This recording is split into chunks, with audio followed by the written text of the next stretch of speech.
दर्शक बंधु prime update को आपण मानक स्वागत जनाऊँगी। जो माने पीएम किसान निधि पाउथिले सेमानक पई एबे आसीची बहुत बड़ खुशी खबर। खबर को पूरा देखिबा आगरु जदि आम चैनल को सब्सक्राइब करि नाहांती सब्सक्राइब करि नियंतु, वीडियोटी को शेयर करंतु। एबे जानिबा पूरा खबर। दर्शक बंधु मिलिबा को जाउची पीएम किसान निधि रो 19तम किस्ती। पीएम किसान निधि वर्ष को 3 थर और 2000 टंका प्रत्येक किस्ती हिसाब रे वर्ष को 6000 टंका मिले। आसंता 24 फेब्रुआरी रे पीएम किसान निधि रो 19तम किस्ती मिलिबा पई जाउची। ता पूर्वरु सरकार एक विज्ञप्ति मध्य जारी करिसंती।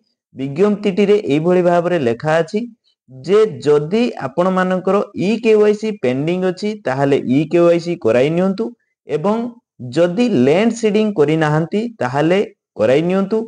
एहा सहित आपनको बैंक अकाउंट रे जदि एनपीसीआई लिंक नाही बा डीबीटी नाही ताहाले डीबीटी एवं एनपीसीआई कराई नियंतु। काहे कि ना ए टंका जो आसीबो डीबीटी फैसिलिटी माध्यम रे आसे कोनोसी ना कोनोसी कारणरू बैंक रो कोनोसी टेक्निकल कारणरू एनपीसीआई हटि जाई थाए। तेणु आसंता 24 तारिख आगरू आपण एनपीसीआई बा डीबीटी अछि कि नाही आपनको अकाउंट रे देखि नियंतु। एही मासो 24 तारिख रे प्रधानमंत्री बिहार गस्तरे जिबे सेठारे से कृषि कार्यक्रम रे अंशग्रहण करिवे एवं सेठारू सेही दिन से पीएम किसान निधि रो 19तम किस्ती बंटन करि पारंती। प्रधानमंत्री गत अक्टोबर 15 तारिख दिन 18तम किस्ती जारी करिथिले। ए थिला पीएम किसान निधि बाबद रे लेटेस्ट अपडेट।